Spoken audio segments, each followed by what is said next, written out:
আমন্ত্রণ জানাচ্ছি প্রিয় দর্শক, মানচিত্র নিয়মিত আয়োজন কথোপকথন। আজকের এই প্রতিবেদনে আমরা আপনাদের দেখাবো ইরানের নতুন পরমাণু ঘাঁটিতে যে কোনো মুহূর্তে হতে পারে সবচেয়ে বড় হামলা। ডোনাল্ড ট্রাম্পের নতুন হুমকির পর পুরো অঞ্চল জ্বালিয়ে দেওয়ার পাল্টা ওয়ার্নিং দিয়েছে ইরান। এদিকে ইরানের বিরুদ্ধে নিজেদের সামরিক বিমান ঘাঁটি খুলে দিয়েছে ব্রিটেন। অন্যদিকে কুয়েতের মার্কিন ক্যাম্প দোহায় ড্রোন হামলার নতুন ঢেউ আছড়ে ফেলেছে ইরান। আর আমেরিকাও টানা 11তম রাতে ইরানের উপর চালিয়েছে ভারী বোমা বর্ষণ। দর্শক বন্ধুরা, খবরগুলো খুবই গুরুত্বপূর্ণ, তাই অনুরোধ করব ভিডিওর একদম শেষ পর্যন্ত আমার সাথে থাকুন। চলুন বিস্তারিত খবরে যাওয়া যাক। আমেরিকার প্রেসিডেন্ট ডোনাল্ড ট্রাম্প এবার ইরানের আরও একটি পারমাণবিক ঘাঁটিতে বড়সড় হামলার স্পষ্ট ইঙ্গিত দিয়েছেন। শুধু ইঙ্গিত নয়, রীতিমতো ঘোষণাই করে দিয়েছেন। ট্রাম্প সাফ জানিয়ে দিয়েছেন যে ইরানের বিরুদ্ধে আমেরিকার মিশন এখনো শেষ হয়নি। অর্থাৎ ইরানের উপর এবার এমন এক হামলা হতে পারে যা এই যুদ্ধকে আগের চেয়েও অনেক বেশি বিপজ্জনক মোড়ে নিয়ে যাবে। ট্রাম্প জানিয়েছেন তাদের পরবর্তী টার্গেট হতে পারে ইরানের পিকক্স মাউন্টেন নিউক্লিয়ার কমপ্লেক্স, আর সেখানে খুব শীঘ্রই অর্থাৎ ভেরি সুন হামলা চালানো হতে পারে। দর্শক বন্ধুরা, গত 3-4 দিন ধরে আমরা এই পিকক্স নিয়ে আপনাদের বারবার খবর দেখাচ্ছি। এটা এখনকার সবচেয়ে হট টপিক। এটা হলো সেই আন্ডারগ্রাউন্ড নিউক্লিয়ার সাইট যা নাতানজের কাছাকাছি একটা পাহাড়ের ভিতরে তৈরি করা হয়েছে। পশ্চিমা গুপ্তচর সংস্থাগুলোর দাবি ইরান এখানে এমন একটা ইউরেনিয়াম সমৃদ্ধকরণ কেন্দ্র তৈরি করেছে যার কথা তারা কখনোই প্রকাশ্যে স্বীকার করেনি, আর এখানেই নাকি পারমাণবিক বোমা তৈরি হতে পারে। ট্রাম্প বলেছেন, আমরা ওই জায়গাটায় খুব দ্রুত এবং অত্যন্ত শক্তিশালী হামলা চালাবো। সাধারণত আমি আমার টার্গেটের কথা আগেভাগে জানাই না, কিন্তু এবার জানাচ্ছি, কারণ এটা আটকানোর কোনো ক্ষমতাই তাদের নেই। ট্রাম্প আরও দাবি করেছেন যে এখনো পর্যন্ত হওয়া মার্কিন হামলার পর ইরানকে তাদের নিউক্লিয়ার প্রোগ্রাম পুনরায় দাঁড় করাতে 20 বছরেরও বেশি সময় লেগে যেতে পারে। এখন আপনারাই ভাবুন, যদি 20 বছর তারা কিছুই করতে না পারে, তাহলে আবার হামলা কেন করছেন? কারণ বলা হচ্ছে এটা একটা নতুন ফ্যাসিলিটি। আমেরিকার এও দাবি যে ইরানের নিউক্লিয়ার মেটেরিয়াল এখন মাটির এত গভীরে পোতা আছে যে ইরান নিজেও তা সহজে বের করতে পারবে না। ট্রাম্পের কথায় আমেরিকা এই সমস্ত পারমাণবিক ঘাঁটির উপর কড়া নজর রাখছে, যাতে সেখানে থাকা যে নিউক্লিয়ার মেটেরিয়াল সেটা আর ইরান ব্যবহার করতে না পারে। তাহলে প্রশ্ন হলো, পিকক্স মাউন্টেনকে কেন টার্গেট করা হচ্ছে?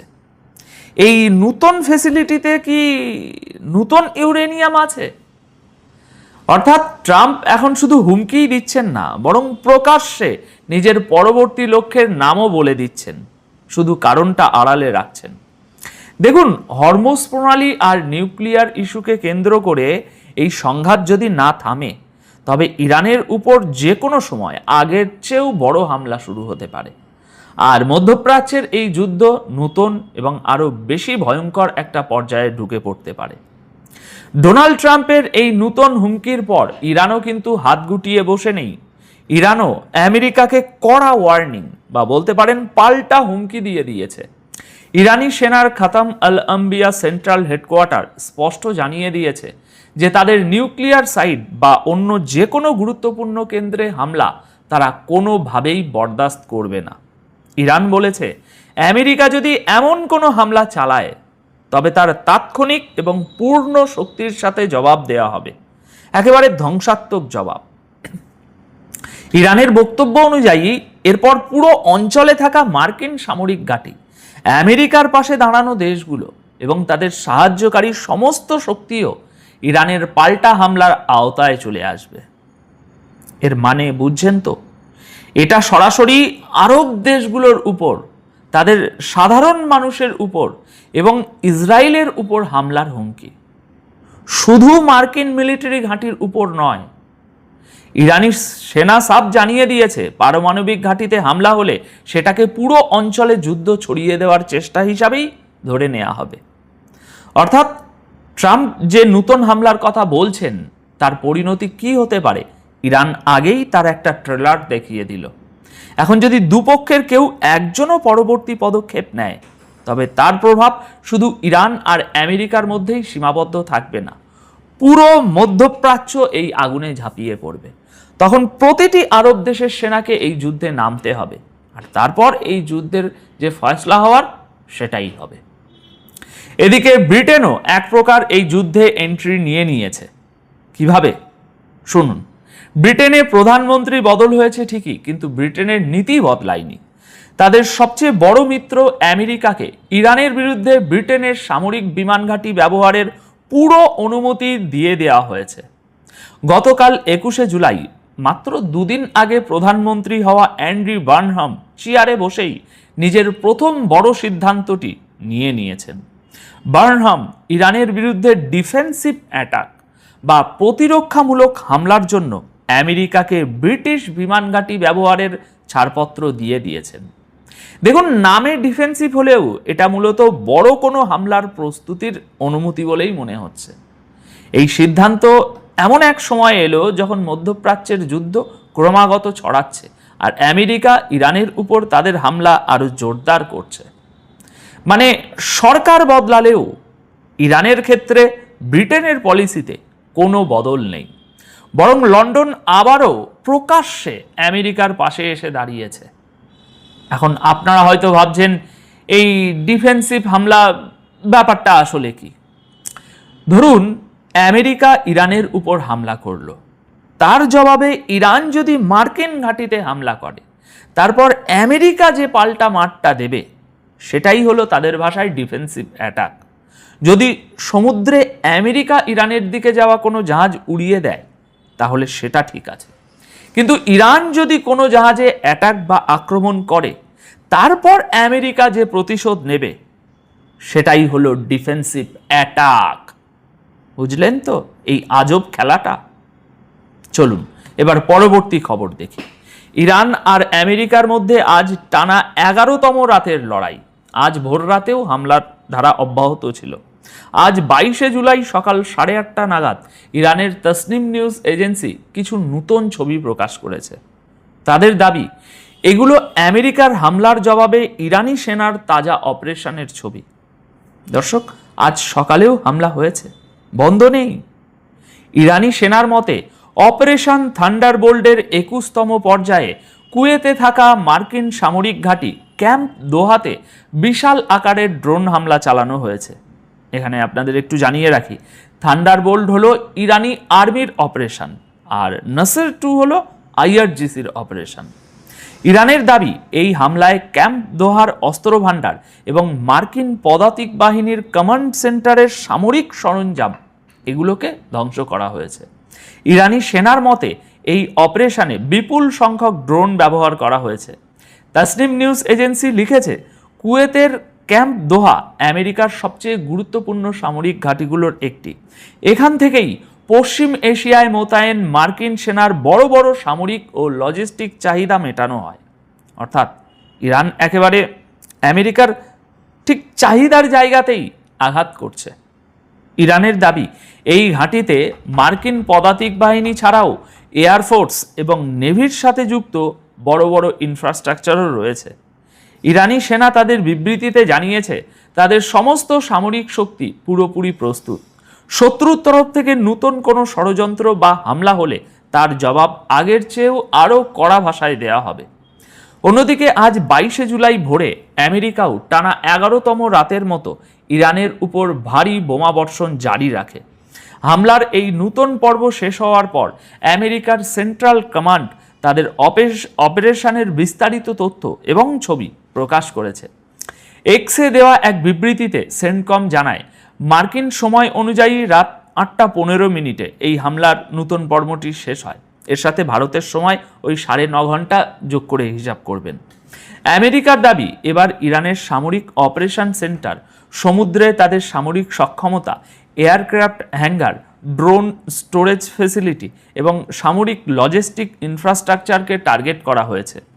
সেন্টকমের সেই পুরনো দাবি, এই হামলার উদ্দেশ্য হলো ইরানের সেই সামরিক সক্ষমতাকে দুর্বল করা, যার সাহায্যে তারা হরমুজ প্রণালী দিয়ে যাওয়া বাণিজ্যিক জাহাজগুলোর জন্য বিপদ তৈরি করছে। একেবারে মুখস্থ হয়ে গেছে আমার। ভাবুন একবার, গত 11 দিন ধরে তারা এই একই দাবি করে আসছে, কিন্তু এখনো তো ইরানের সক্ষমতা দুর্বল হতে দেখতে পাচ্ছি না আমরা। আমেরিকা নিজেদের বিবৃতিতে আরও দাবি করেছে যে ইরান এখনো পর্যন্ত হরমুজ প্রণালী দিয়ে যাওয়া 30টিরও বেশি বাণিজ্যিক জাহাজে হামলা চালিয়েছে। আমেরিকার মতে এই হামলায় শত শত নাবিকের জীবন বিপন্ন হয়েছে এবং সমুদ্রে স্বাধীনভাবে চলাচলের যে নিয়মকানুন, সেই নিয়মকানুনও ব্যাহত হয়েছে। এত কিছুর পরও সেন্টকাম দাবি করেছে হরমুজ প্রণালী দিয়ে বাণিজ্যিক জাহাজের চলাচল এখনও অব্যাহত রয়েছে। আমেরিকার মতে মে মাসের শুরু থেকে এখনো পর্যন্ত তাদের সেনার পাহারায় প্রায় 900টি বাণিজ্যিক জাহাজ এই পথ দিয়ে নিরাপদে পার হয়েছে। 900টি জাহাজ। আর এই জাহাজগুলোর মাধ্যমে প্রায় 45 কোটি ব্যারেল কাঁচা তেল বিশ্বের বিভিন্ন বাজারে পৌঁছানো হয়েছে। এটা মার্কিন মিলিটারির দাবি। অবশ্য জানিয়ে রাখি যে আমেরিকার এই সমস্ত দাবির সত্যতা এখনো পর্যন্ত কোনো স্বাধীন সূত্র বা ইন্ডিপেন্ডেন্ট সোর্স থেকে যাচাই করা সম্ভব হয়নি। আর ইরানের তরফ থেকেও এই বিবৃতির উপর কোনো নতুন প্রতিক্রিয়া আসেনি। তাই চলুন পরবর্তী খবরে যাওয়া যাক। আজ আমেরিকার নতুন হামলার সময় ইরানের বেশ কিছু গুরুত্বপূর্ণ এলাকা থেকে ব্যাপক বিস্ফোরণের খবর সামনে এসেছে। ইরানের তাসনিম নিউজ এজেন্সি তাদের মতে বুশেহেরের অনেক অংশে জোরালো বিস্ফোরণের আওয়াজ শোনা গেছে। এগুলো আজকের ঘটনা। এই বুশের হলো সেই এলাকা যেখানে ইরানের প্রথম এবং এখনো পর্যন্ত একমাত্র কমার্শিয়াল নিউক্লিয়ার পাওয়ার প্ল্যান্ট অবস্থিত। অর্থাৎ এটা অত্যন্ত গুরুত্বপূর্ণ এলাকা, কারণ এখানে পারমাণবিক শক্তি কাজে লাগিয়ে বিদ্যুৎ তৈরি করা হয়। পারমাণবিক মেটেরিয়াল তো এখানেও আছে, তবে ওই উচ্চমাত্রার নয়। এখানেই ইরানি রেভলিউশনারি গার্ডের নেভির একটা অত্যন্ত গুরুত্বপূর্ণ সামরিক ঘাঁটিও রয়েছে। এই ঘাঁটি বা এখানকার গার্ডরা সমুদ্রে যে কোনো অপারেশনের সবচেয়ে বড় কেন্দ্র হিসাবে বিবেচিত। অন্যদিকে ইরানের ফার্স নিউজ এজেন্সি পূর্ব আজারবাইজানের স্থানীয় কর্মকর্তাদের হাওয়ালা দিয়ে দাবি করেছে যে মার্কিন বিমান হামলায় তাবরিজের কাছাকাছি একটি সামরিক ঘাঁটিকে নিশানা করা হয়েছে। তবে এই হামলায় কতটা ক্ষয়ক্ষতি বা প্রাণহানি হয়েছে তার বিস্তারিত তথ্য এখনো সামনে আসেনি। আমেরিকার তরফ থেকেও এই নির্দিষ্ট হামলাগুলোর ব্যাপারে আলাদা করে এখনো পর্যন্ত কোনো বিবৃতি দেওয়া হয়নি। তাই দুপক্ষের দেওয়া এই তথ্যের স্বাধীনভাবে কোনো সত্যতা যাচাই এখনো করা যায়নি। ইরানে ঠিক কোন লেভেলের হামলা হয়েছে আজ, সেটা এখনো পর্যন্ত পুরোপুরি স্পষ্ট হয়নি। আর একটু বেলা হলে হবে। এখন সবশেষে জানাই, ইরান আবারও 21 ও আজ 22শে জুলাই ভোর রাতে ইরাকে অবস্থিত কুর্দি বিচ্ছিন্নতাবাদী গোষ্ঠীগুলোর ঘাঁটিতে হামলা চালিয়েছে। ইরানি মিডিয়ার খবর অনুযায়ী ইরাকের সুলেমানিয়া অঞ্চলে থাকা এই গোষ্ঠীগুলোর অবস্থানকে টার্গেট করা হয়েছে। ইরানের কি অভিযোগ এই বিচ্ছিন্নতাবাদী গোষ্ঠীগুলো তাদের সীমান্তের কাছাকাছি থেকে কাজ করছে এবং দেশের নিরাপত্তার জন্য এরাই একটা বিশাল বড় হুমকি হয়ে দাঁড়িয়েছে এখন আপাতত এই হামলায় কোনো ক্ষয়ক্ষতি বা প্রাণহানির খবর পাওয়া যায়নি। ইরাক সরকার বা কুর্দি গোষ্ঠীগুলোর তরফ থেকেও এই হামলার ব্যাপারে এখনো কোনো বিস্তারিত বিবৃতি দেওয়া হয়নি। আপনাদের জানার জন্য বলে রাখি, এই কুর্দি গোষ্ঠীগুলো আসলে ইরানেরই অংশ। এরা ইরানেরই বাসিন্দা, কিন্তু তারা নিজেদের জন্য একটা আলাদা অঞ্চল দাবি করে এবং ইরানি শাসন ব্যবস্থার বিরুদ্ধে কাজ করে, যে কারণে এদের ইরান থেকে তাড়িয়ে দেওয়া হয়েছিল, বা বলতে পারেন এরা নিজেদের প্রাণ বাঁচাতে এক প্রকার পালিয়ে গিয়েছিল। এখন এরা ইরাকের সীমানায় ঢুকে ইরাকে বসেই ইরানের বিরুদ্ধে তাদের আন্দোলন চালিয়ে যাচ্ছে, কাজকর্ম চালিয়ে যাচ্ছে। তো দর্শক বন্ধুরা, আপাতত এই প্রতিবেদন তাহলে এই পর্যন্তই, কারণ খবর এই পর্যন্তই ছিল। পরিস্থিতি যেদিকে এগোচ্ছে তাতে মধ্যপ্রাচ্যের আকাশ আরও কালো হতে চলেছে। প্রিয় দর্শক, আমি আজকে আপনাদেরকে যে খবরগুলো দিতে চাই সংক্ষিপ্ত বলছি। ইরানের সবচেয়ে ভয়ঙ্কর পারমাণবিক প্রকল্প ধ্বংসের হুঁশিয়ারি দিলেন ট্রাম্প। যে কোনো সময় বড় আক্রমণ হতে পারে। পাশাপাশি আরবের বেশ কটা দেশে আবারও শক্তিশালী আক্রমণ চালিয়েছে ইরান। আর 2 নম্বরে থাকছে খবরটি আপনাদের বহু প্রত্যাশা বা কমেন্ট পোস্ট ইনবক্স, তার আলোকে আর্জেন্টিনাকে নিয়ে আমার একটা স্পেশাল ইভেন্ট থাকবে। এই দুটো মিলে আজকের লাইভ সেশনটি। আমি প্রথমে আর্জেন্টিনার প্রসঙ্গে আলোচনা করে ইরান এবং আমেরিকার সর্বশেষ আপডেটটা আপনাদের জানাবো। দর্শক, প্রথমে যে খবরটি দিয়ে আমি শুরু করতে চাই সেটি হলো 2026 বিশ্বকাপ ফাইনাল। এটা নিয়ে এত আলোচনা কেন? যারা আর্জেন্টিনাকে ভালোবাসেন তারা মন দিয়ে শুনবেন, যারা আর্জেন্টিনাকে ভালোবাসেন না তারাও মন দিয়ে শুনবেন। আপনারা ভিডিওটা দেখার আগে ডিসাইড করবেন না যে মাসুম ভাই যা বলবে সব বিশ্বাস করবো আর মাসুম ভাই যা বলবে সব অবিশ্বাস করব। যারা এই পক্ষে আছেন তারা চলে যান লাইভ থেকে, দরকার নাই। একজন সাংবাদিকের কাজ হলো তার কাছে আসা তথ্যগুলো প্রকাশ করা। জাজমেন্ট সাংবাদিকরা করে না, এটা আদালত করে। আর করে মানুষের বিবেক। আপনার বিবেক যতটাই স্ট্রং, আপনি ততটাই স্ট্রংলি আমার তথ্য বুঝবেন। এখান থেকে আপনি একটা তথ্য বুঝতে পারবেন যে সামথিং রং। কিন্তু যা বলবো 100% সত্য তা নয়, কারণ পর্দার অন্তরালে যা হয় পুরোটা কারো কাছে আসে না। তারপরও আমাদের অনেকগুলো তথ্যে যে প্রশ্ন আসবে সেই প্রশ্নগুলোকে একটু বিচার বিবেচনা করবেন। আর যারা ব্রাজিল সাপোর্টার তারা আগেই চলে যান, কারণ যে দলটি নিজের অবস্থা নিজে ধরে রাখতে না পেরে প্রতিদিন নতুন নতুন দল সাপোর্ট করে, তাদের সমর্থকদের সবার উদ্দেশ্যে বলছি না, যারা একটু অশিক্ষিত তাদের কথা। ব্রাজিলের যারা শিক্ষিত দর্শক দেখবেন তাদের রুচি লেভেল অনেক হাই, কারণ আমি ব্রাজিলকে ভালোবাসি। আমার পছন্দের লেভেল কি আর্জেন্টিনা, ব্রাজিল, স্পেন, এই দলগুলো। কিন্তু যখন আমি নিজে দেখলাম ব্রাজিল হেরে গেছে, আমার যে পোস্ট দেখলে আপনাদের চোখ ভিজে যাবে, কারণ আমি ব্রাজিলের পক্ষে অসম্ভব ভালো একটা পোস্ট করেছি। কিন্তু ব্রাজিল যেটা করে সেটা গায়ে জ্বলে যায়। কখনো তারা এর উপর ভর করে, কখনো তার উপর ভর করে, নিজেদের কোনো অস্তিত্ব নাই। আমার একজনে বলছিল ক্লাসে 10 নাম্বার পাওয়া একটা ছেলে, যে ক্লাসে পরীক্ষায় 10 নাম্বার পেয়েছে, সে 99 পাওয়া একটা ছেলেকে ট্রল করছে। ও তো 100 পেলেও না, কি মজা ভাই, তুই তো 10 পেয়েছিস না, তো 99 তুই ট্রল করস কেমনে? তুই তো 16 বাদ গেলি, তুই বিশ্বকাপ ফাইনালে এসে একটা দলকে নিয়ে ট্রল করিস, তোকে তো লেভেলে আসতে হবে না। আসেন, খোঁচাটা দিলাম, ভালো লাগলে ভালো, না লাগলে কষ্ট নিয়ে না। খেলাধুলা নিয়ে বেশি কথা বলা উচিত না। নিউ ইয়র্কের আমরা যে দৃশ্যটি দেখলাম, একটা কি বলবো, যে ড্রেসিং রুম, সেই ড্রেসিং রুমে, আর্জেন্টিনার ড্রেসিং রুমে কি ঘটছিল আসলে, এটা নিয়ে অনেক প্রশ্ন পুরো পৃথিবীর গণমাধ্যমে আসছে। ব্যাপক উত্তেজনা বিরাজ করছে এখন। শিরোপা নির্ধারণী এই লড়াই শুরুর কয়েক মিনিট আগে লিওনেল মেসিকে তার সতীর্থদের শান্ত করার চেষ্টা করতে দেখা যায়। তিনি তাদের সবকিছু ভুলে সামনে এগিয়ে যেতে বলছিলেন। এখন সামাজিক যোগাযোগ মাধ্যমে একটি দীর্ঘ ভিডিও প্রকাশ হয়েছে, যেখানে কিক অফের ঠিক আগে কি ঘটেছে তা তুলে ধরা হয়েছে, এবং এটা নিয়ে নানান প্রশ্ন উঠছে। এবং আমরা আপনাদেরকে একটু ভিডিওটা দেখাই। সেই ভিডিওটাতে ঠিক কি কথাগুলো হচ্ছিল আমরা একটু আপনাদের শোনাই, তাহলে আপনারা বুঝবেন যে আসলে কি ঘটতে পারে। তারপরে আমরা অনেকগুলো আলোচনায় আসবো। Tranquilidad, gente, tranquilidad. Lo principal, estemos tranquilos, muchachos, estemos tranquilos, tranquilos. আপনারা দেখছেন ড্রেসিং রুমের লিওনেল মেসি তার সতীর্থদের বলছেন, যা কিছু হয়েছে তোমরা ভুলে যাও, শান্ত থাকো। আবার দেখেন, খেয়াল করেন। No, muchachos, tranquilidad, gente, tranquilidad. Lo principal, estemos tranquilos, muchachos, estemos tranquilos, tranquilidad. Pensemos jugar nomás, Tranquilidad, olvidémonos de todo, Solo juguemos, pensemos jugar nomás, gente, jugar, dale. এই ভিডিওটা আপনারা দেখলেন তো, অনেকে সোশ্যাল মিডিয়া দেখেছেন। কি হয়েছিল আসলে, পর্দার অন্তরালে কি চলছিল, কেন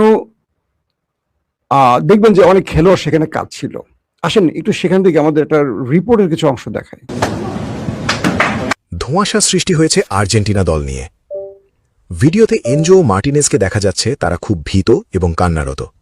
স্ক্যালোনি ম্যাচ পূর্ববর্তী কনফারেন্সে বলেন, ফাইনালের আগে অনেক কিছুই ঘটেছে, কিন্তু টুর্নামেন্টের মর্যাদা রক্ষায় সেসব নিয়ে আলোচনা করতে চাই না। স্পেনের প্রতিটা ম্যাচেই ডিফেন্সের অনেক প্রয়োজনীয় খেলোয়াড় ইনজোর্ড হয়ে গেছে, যেমন পর্তুগাল ম্যাচে নুনো মেন্ডেস, বেলজিয়াম ম্যাচে কোর্তোয়া। আর্জেন্টিনার ব্যাকলাইনের রোমেরো, লিসান্ড্রো দুইজনই অস্বাভাবিকভাবে মাঠ ছাড়ে, যেন তারা আর এই ম্যাচে নিজেদের জড়াতে চাচ্ছিল না। অনেক কাউন্টার অ্যাটাক ব্যাকপাসে ফিরে এসেছে আর্জেন্টিনার। আর্জেন্টিনা দলের খেলা দেখে মনে হচ্ছিল ইচ্ছে করেই খারাপ খেলছে। ভুল পাস, সহজে বল হারিয়ে ফেলা, কৌশলে কোনো কিছুই ঠিক না থাকা, স্ক্যালোনির ম্যাচের এত তাড়াতাড়ি সব সাবস্টিটিউট করে ফেলা। আমেরিকার প্রেসিডেন্টের সাথে হাত মেলায়নি রোমেরো। ম্যাচ শেষে দেখা গেল স্ক্যালোনি দল থেকে সম্পূর্ণ বিচ্ছিন্ন। আর্জেন্টিনায় দল স্বাগতম জানানোর জন্য আয়োজন করলেও মেসি, ডিপল, আলভারেজ, প্যারাদেস এখনও আর্জেন্টিনা যায়নি, কিন্তু বাকি দল পৌঁছেছে। ম্যাচের সব কল স্পেনের পক্ষে যাওয়া। মেসি বলতেছেন, যা হয়েছে ভুলে যাও, এমনভাবে খেলবে যেন কিছুই হয়নি। খেলা শেষ হয়ে যাওয়ার আগেই আর্জেন্টিনা দলের খেলোয়াড়দের পরিবার সদস্যদের স্টেডিয়াম থেকে বের করে দেওয়া হয়। আর্জেন্টিনার কোনো প্রাক্তন খেলোয়াড়ের জন্য আয়োজন করেনি ফিফা, কেউই ছিল না, কিন্তু স্পেনের লিজেন্ডস সবাই ছিল, পরিপূর্ণ। ট্রফিটাও দিতে আসেন স্পেনের লিজেন্ড সার্জিও র্যামোস, যেন পুরো ফাইনালটা স্পেনের জন্যই সাজানো ছিল। সব যখন মেসির পক্ষেই ছিল, তখন কিভাবে শেষে রড্রি গোল্ডেন বল পেয়ে বসল, মেসিকে কেন্দ্র করে ব্যবসা করল, এবং শেষে মেসি ও আর্জেন্টিনার বদলে ইউরোপের নতুন জায়ান্ট বানাতে ব্যস্ত ফিফা। মূলত আর্জেন্টিনা দল বাস থেকে নামার পরেও অনেক উচ্ছ্বসিত ছিল, কিন্তু লকার রুম থেকে বের হতেই দেখা এনজো ফার্নান্ডেজ লাল নাক, কান্না করছেন। কি এমন ঘটল?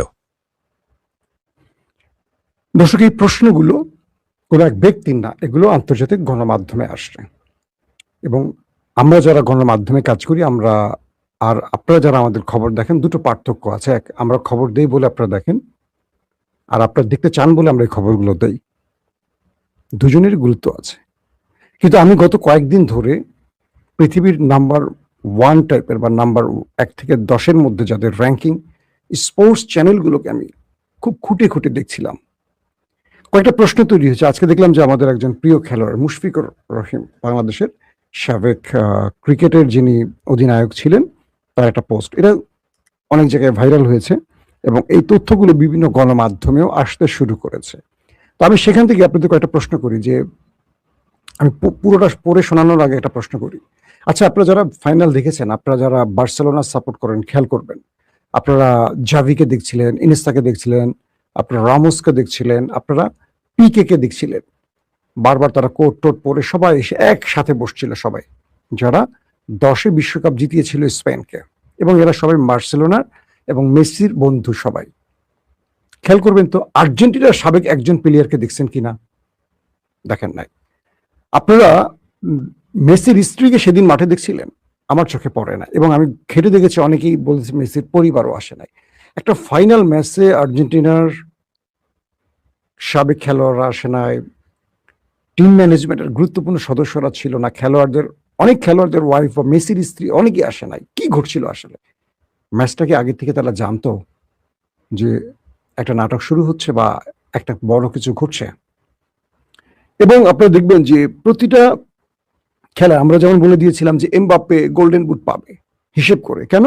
তার গোল বেশি, এই দুটো গোল বেশি। আমরা গোল্ডেন বলের যেই প্রেডিকশন করছিলাম, কে পাবে? মেসি, 8টা গোল, 4টা অ্যাসিস্ট, তাই না? যে ছেলে রুড্রি, যে একটি গোলও করেনি, একটি অ্যাসিস্টও করেনি, শুধু ফাইনালে মাঠ কন্ট্রোলের জন্য সকল হিসেব নিকেশ চেঞ্জ করে সে কি করে গোল্ডেন বলটা পায়। এমবাপ্পেকে আমরা যে হিসাবে দিয়েছি, মেসি তো সেই হিসাবেই পায় না। তো এমবাপ্পে যদি সেই হিসাবে পায়, মেসি কেন পায়নি?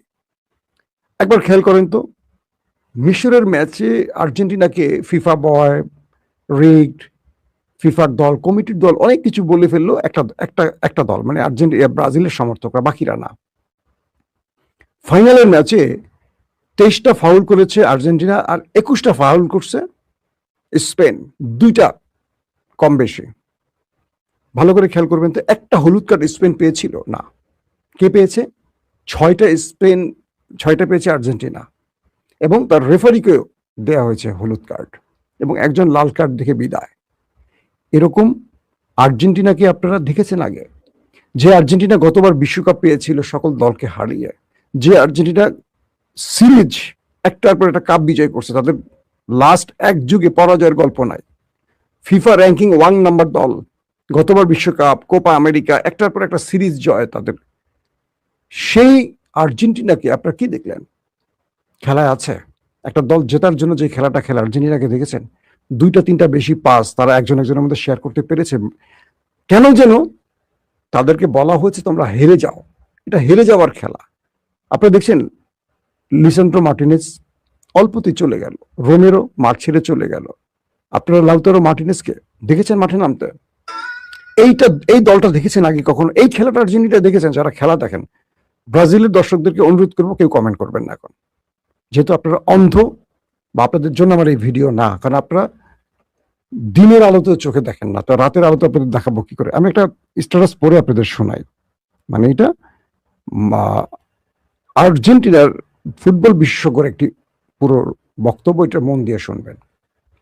ফকল্যান্ড দ্বীপ আর্জেন্টিনা